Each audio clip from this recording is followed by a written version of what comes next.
Hello, I'm James Mckay. I'm a palaeoartist and I'm going to talk to you about reconstructing dinosaurs and other prehistoric creatures. This is me painting pictures for children at Lyme Regis Fossil Festival and other fossil festivals that I've been to. I tend to work with a group of scientists in the Paleontological Association, or PALAS. These scientists promote the study of paleontology, and they tend to go to fossil festivals and teach children about dinosaurs and prehistoric animals and do all sorts of fun activities with them. And I help to do paintings and workshops with the children to get them excited about studying that. Palas also produce a range of books that are available on their website, and I've produced a book which I'll explain about a bit later on in the talk. So I'm going to talk about why we reconstruct the prehistoric world. I'm going to take you step by step through some ideas about how we actually do that. And then I'm going to talk about the history of paleo art, or the art of reconstructing prehistoric worlds.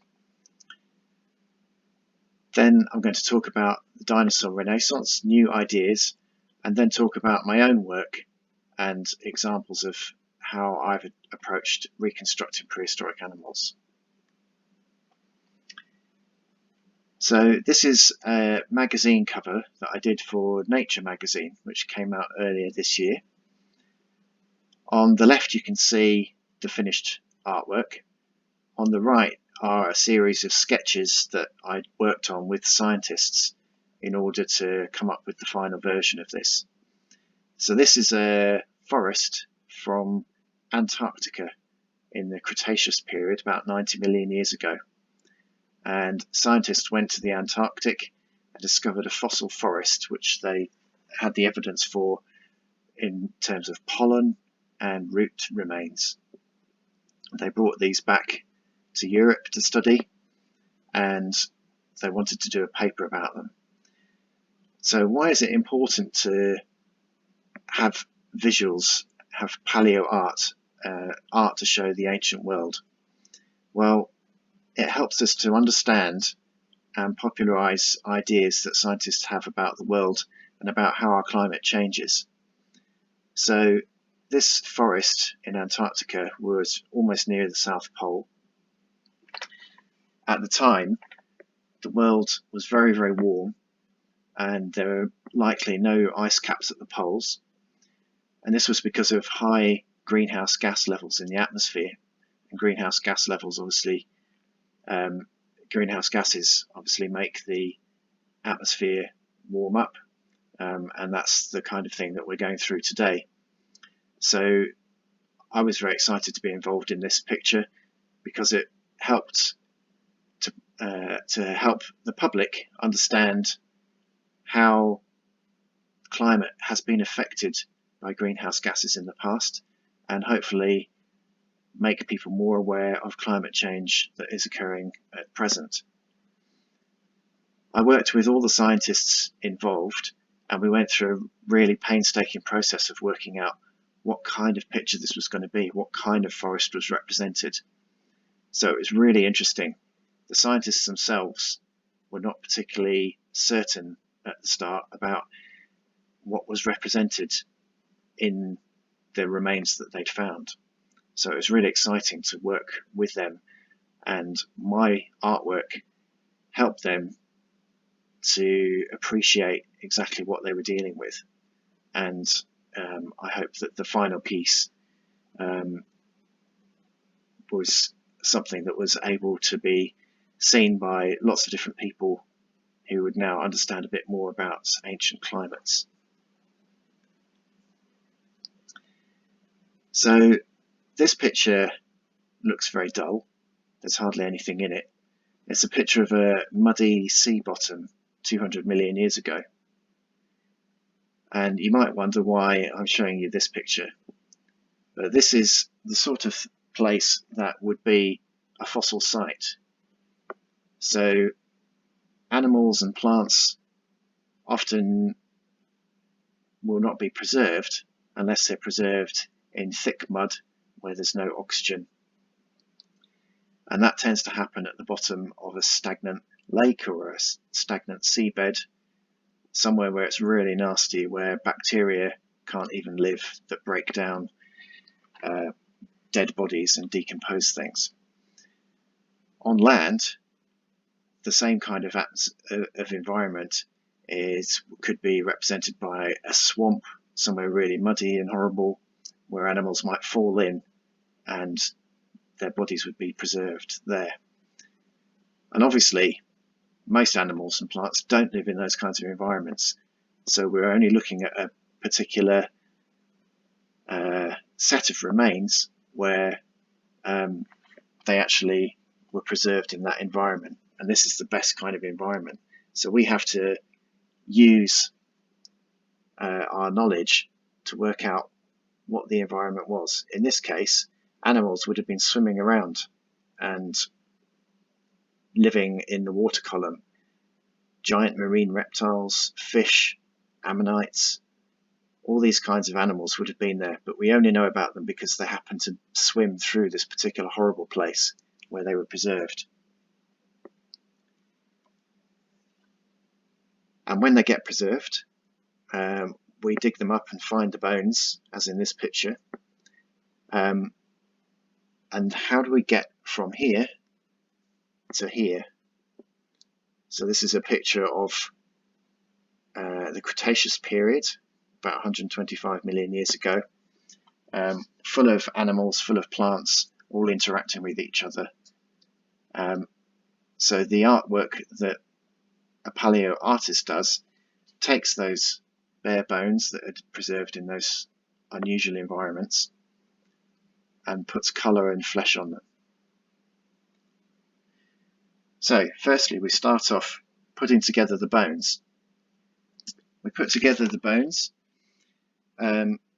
which represent years and years of painstaking work. These sorts of reconstructions, for example, pictures done by Greg Paul or Scott Hartman, a famous pair of artists that do skeletal reconstructions that are used by many people. They are themselves beautiful works of art that are a result of hours and hours of painstaking work. Many bones that are found preserve evidence of where muscles were inserted, and we can work out, based on that and based on present-day animals, roughly where muscles would have been and how large they would have been. But the more we work on the layers going up to the surface, the more difficult it is to be very certain about about the accuracy that we have. Then we go up a further stage to the soft tissue. So this is where we look at skin and fat. As you can see from the bottom, which shows an elephant and an elephant's skull, it'd be very hard for someone who had never seen an elephant to work out from its skull exactly how the trunk looked, and even whether it was there at all. So it's often very difficult to visualize what soft parts might have looked like in the fossil record. Sometimes, very rarely, they're preserved, but most of the time they're not. So we have to assume that prehistoric animals often had parts of their bodies that we just don't understand. I challenge the people listening to this talk to work out which one of these skeletons on the left is the deadly ancient marine reptile, a mosasaur, and which one is a cuddly beluga whale. The skeletons are actually quite similar, but as you can see, the beluga whale has a huge amount of soft tissue, which gives it a completely different appearance to how we would imagine a lizardy creature like a mosasaur looking. Who knows, maybe there are all sorts of structures that we don't know about on these ancient animals. The next stage is to think about the behaviour and the environment that the animals lived in. So here we have an old painting by John Martin, a 19th century artist, where the land of the iguanodon is shown, one of the first dinosaurs, and he has reconstructed the creatures moving about and interacting and fighting together as if they were giant dragons. So this reflects 19th century views of an ancient, terrible world, very different to our own. We now know that ancient animals were very much living animals, similar to animals today, and that they had behaviours and ecologies that were very different. So it wasn't all about nature red in tooth and claw, but we know a lot more than those artists did in those days.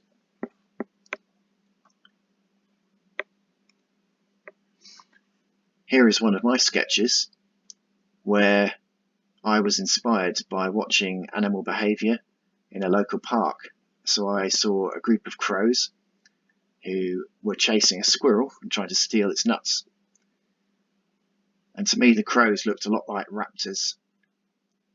So I used that idea and drew a flock of raptors chasing a small ornithopod dinosaur.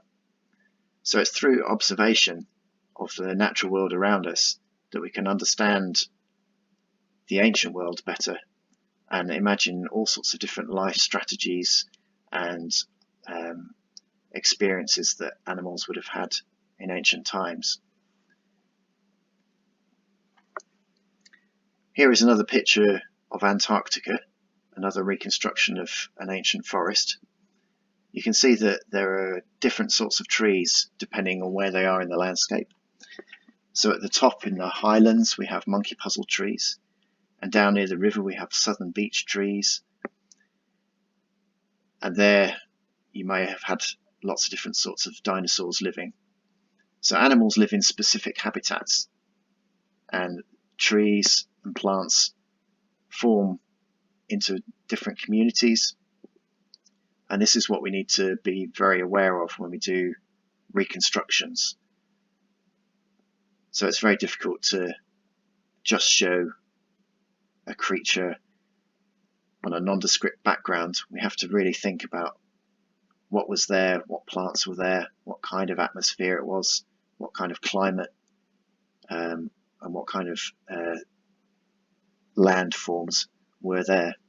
Very often, most artists don't tend to think about that, and we see very generic backgrounds or very flat backgrounds with no thought of what kind of environment the animal was in. We have to remember that most fossils are, again, from animals that fell into a swamp, which tends to be a flat area. We have to imagine that ancient animals climbed hills, lived in different environments. So now I'm going to go through a history of palaeoart to show some amazing art from different people throughout the ages.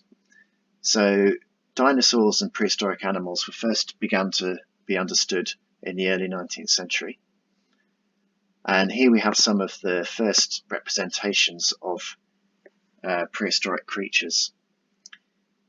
The photographs of the huge models are from the Crystal Palace dinosaurs, which are very famous. And these are often mocked because, for example, the iguanodon in the picture had a horn on its nose, and we now know that it was actually a thumb spike, and its body was very different to how it was imagined early in the 19th century.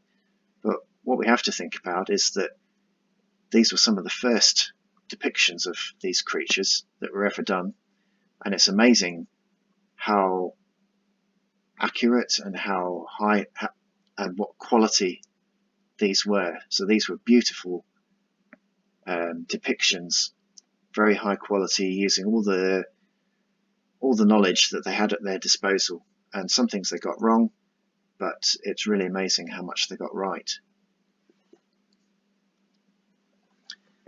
Here is a famous picture of the Lyme Regis animals found on the south coast of England, ichthyosaurs, plesiosaurs, ammonites, belemnites, fish. And these were some of the first attempts at showing a complete environment. So this is the kind of thing that interests me, showing lots of animals interacting together. And obviously this sort of illustration is almost like a diagram, because there are far more animals in it, and far more types than you would ever see in a normal landscape. So it's an educational picture, a diagram to show all the different things that were living in that environment all together. Franz Unger and Joseph Krawasek, who I'll go on to next, were early pioneers of showing ancient environments, the first reconstructions of the Ice Age and of the ancient coal forests from before the time of the dinosaurs. So when we consider that these are more than 150 years old, these artworks are absolutely stunning, amazingly beautiful, and also very well informed. Then we get to the 20th century and the illustrations of an American artist, Charles Knight. He was illustrating creatures like T-Rex and Triceratops, which had only just been discovered, and his artworks became the iconic emblems of dinosaur art, and triggered the explosion of interest in these creatures and inspired moving images in films such as King Kong, which went on to inspire all the amazing films that feature dinosaurs like Jurassic Park that we have today. Charles Knight was a brilliant student of nature and anatomy, and used all of those skills to make his really beautiful dynamic pictures. Burian was an artist working in the middle of the 20th century, creating beautiful environments and establishing some real classic pictures, such as the Neanderthal cavemen that you can see at the top left. And these have been copied so many times that they've become stereotypes. Neve Parker produced amazing artwork, striking artwork that inspired me when I was a child growing up. These are the kinds of things where I'd have dinosaur books or postcards or posters on my wall. And they conveyed the science of these animals as they were in the middle of the 20th century. So we can see that there's been an evolution with some animals. As we've understood more, our depictions have changed. So on the bottom right, you can see the 19th century Crystal Palace iguanodons, which were like giant iguanas, giant lizards. Then we have on the left Neve Parker's iguanodon, which represented the accepted vision in those days of the dinosaurs being like giant kangaroos with their tails dragging on the ground. Now we know that iguanodon walked on all fours again, but it had more slender forelimbs, so it could have been bipedal at some points. So it's almost come full circle, but we're now much more well informed, and we know, for example, that there are many different species that were once thought to be all one species of iguanodon. This is an invertebrate, group of what appeared to be a group of different creatures from the Burgess Shale. So we have some little things that look like shrimp, some jellyfish-like creatures, and a kind of a blobby, amorphous shape that we don't really know what that could look like. It was then discovered that all of these were actually a single animal and really big, one of the biggest early predators, Anomalocaris. Anomalocaris means weird shrimp, and that was named after those mouth parts that just look like shrimp. So there are many situations where our improving knowledge of a creature can radically transform our ideas about it.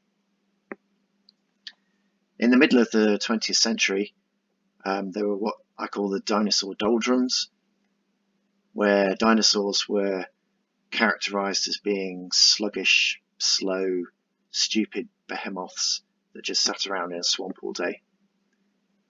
There wasn't as much interest in dinosaurs or prehistoric creatures as there is today, so it was a very slow time. Then in the late 60s and the 70s, people like Robert Bakker began popularizing the idea that certain dinosaurs were actually very different.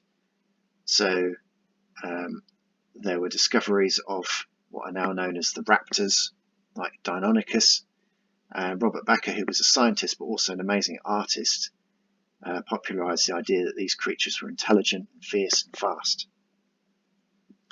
Greg Paul followed on and created amazing anatomical restorations of loads of different dinosaurs, which are used almost as a Bible by many paleo artists today.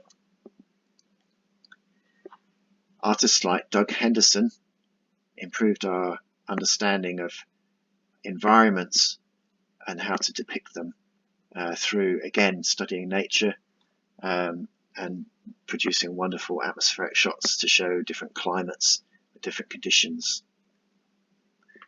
William Stout is one of my favourite artists. I grew up with his artwork, coming from a comics and illustration and movie concept background. He created dinosaurs that were full of character and created stories about their lives that really inspired me. So then we come on to the idea that dinosaurs may have had feathers and were ancestral to birds. So this idea was around for a long time, right from the 19th century onwards, but it got forgotten about for a long time until the recent discoveries in China. And the animals that have been discovered there have really blown all of our preconceptions out of the water. So now we have new ideas from people such as Mark Whitten, Darren Naish, John Conway and Bob Nichols, who are all artists working to challenge assumptions of past reconstructions of ancient creatures, looking really at every aspect of how we have come to all these different stereotypes of showing the ancient world and challenging lots of assumptions, putting into practice new theories that are coming through almost daily about new discoveries, new fossil animals, and new understanding of animals that had been known for a long time. So, for example, in the top right, you can see a picture of Spinosaurus, which this year was found to have a giant paddle-like tail. And there is great debate about how this animal may have lived in its ancient environment, probably in the water a lot like some kind of giant crocodile, but with very strange physical shape that doesn't match anything that lives today. So for all those who are interested in paleo art and all the new ideas that are coming through about ancient creatures, I would definitely recommend reading Mark Whitten's books about paleo art and recreating the age of reptiles, and everything in there is in far more depth than I can possibly give in a talk like this. So I would really recommend anyone interested to go and read those books. So now I come to part 2, some techniques and ideas based on my artwork. So here we can see some sketches that I've done of particular animals. So some cows, sheep, some lizards, and these are all done at zoos and farms. When I was trying to learn about animal anatomy and how real animals would move around. So this is almost like learning through drawing. And I would recommend that anyone who wants to be a paleo artist should learn to draw living animals as much as possible. The more you draw living animals, the more you understand, and the more that can inform your reconstructions. The next place that you need to visit is a museum and understand how bones of animals fit together, understand the structure underneath the soft tissue layers that you're going to reconstruct. Every time you go to a museum, you learn more and notice things that you never saw before. So I would definitely recommend going to museums to spend as much time as possible drawing rather than taking photographs. Photographs are always useful as reference, but actually drawing is where you learn. Here are some more pictures of observations, so plants and birds.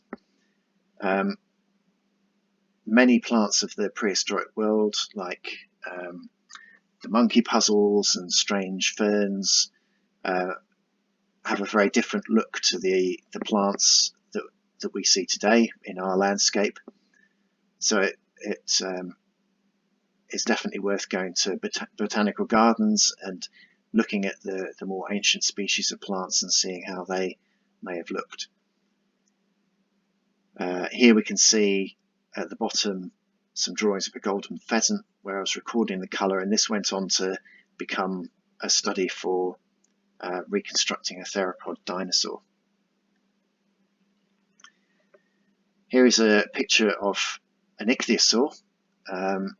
This was a study for a picture for a new discovery of a new species, and I worked with the scientist to understand its body form in preparation for doing a final painting.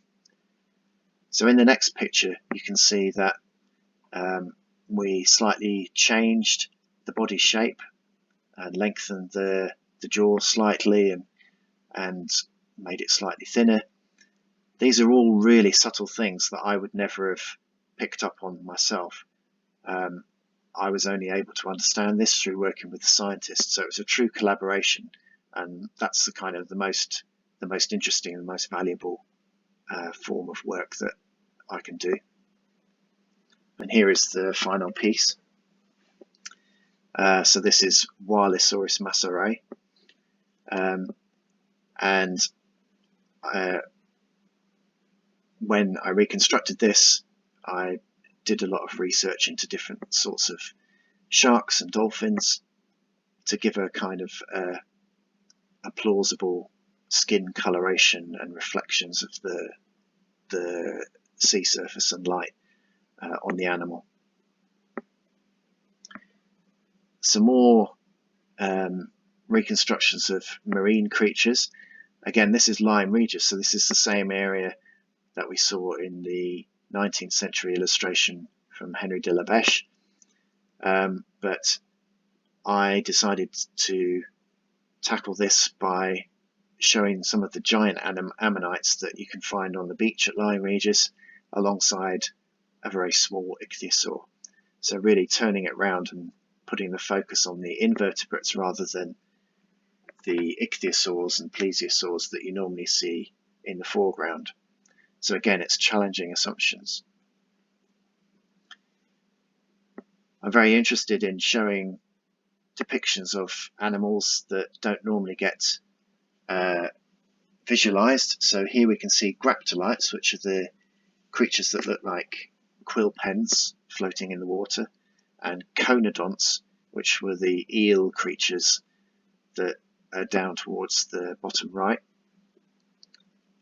They are possible early vertebrate or cousins of vertebrates, early cousins of early fish. And both of these creatures were left remains in vast numbers, so they drifted along with the plankton in ancient seas, and they are used as zone fossils, which means that we can date sediments by the particular species of these animals that are preserved in the sediments. So they're very, very important, but very rarely figured. So this was quite interesting to me to tackle this. And again, in this picture of a giant eurypterid and a small early tetrapod or early vertebrate animal that was living a long time before the dinosaurs. Again, this was challenging stereotypes where usually the emphasis is on the tetrapod and with some other little animals in the background. But really, the tetrapod was tiny, the size of a small lizard, whereas the eurypterid was a good metre or so long and would have been very impressive and pretty scary. So I wanted to show to challenge the stereotypes of this kind of artwork and show that the invertebrate was actually more dominant than the vertebrate. So my interest is in reconstructing the entire environment. In this picture, I was asked to do a reconstruction of the Solnhofen environment, which is where Archaeopteryx was the early bird and dinosaur called Compsognathus were discovered, and many other creatures were found in incredibly beautiful preservation. So it's a very unusual environment. And this depiction was to be set out like a diagram, focusing on different creatures that were part of the environment. So it all had to work and fit together. So the final design had to fit into this shape so that key elements would not be covered up. Here you can see the final painting.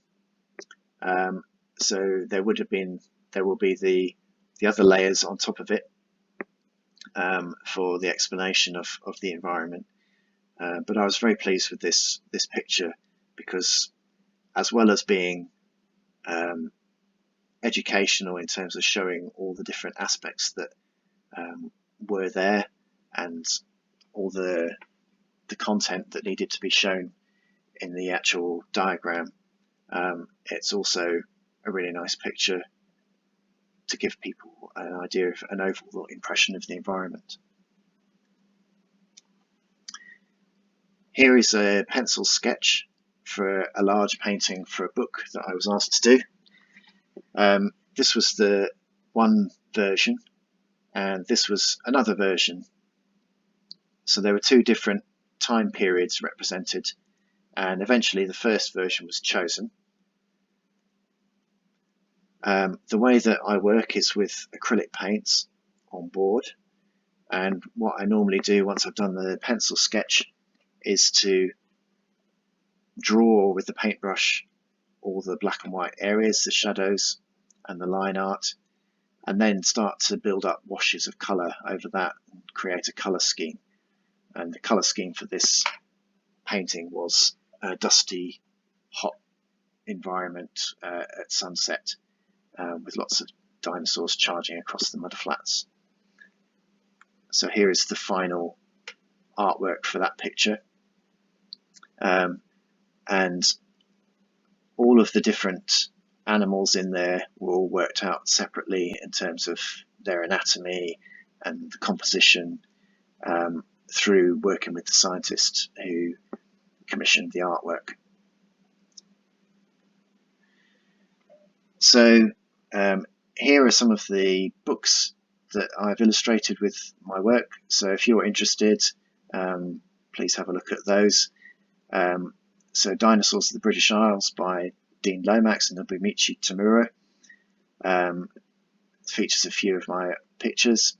And Trilobites, Dinosaurs and Mammoths, which was published by Paleontological Association, features a whole range of pictures that show the ancient world in the British Isles, right from the beginning of the history of life through to the end of the Ice Age. So anyone that is interested in those is very welcome to go and read those. So thank you for your attention. This is the end of the talk, and I hope you enjoy the Lyme Regis Fossil Festival now and in the future. Thank you.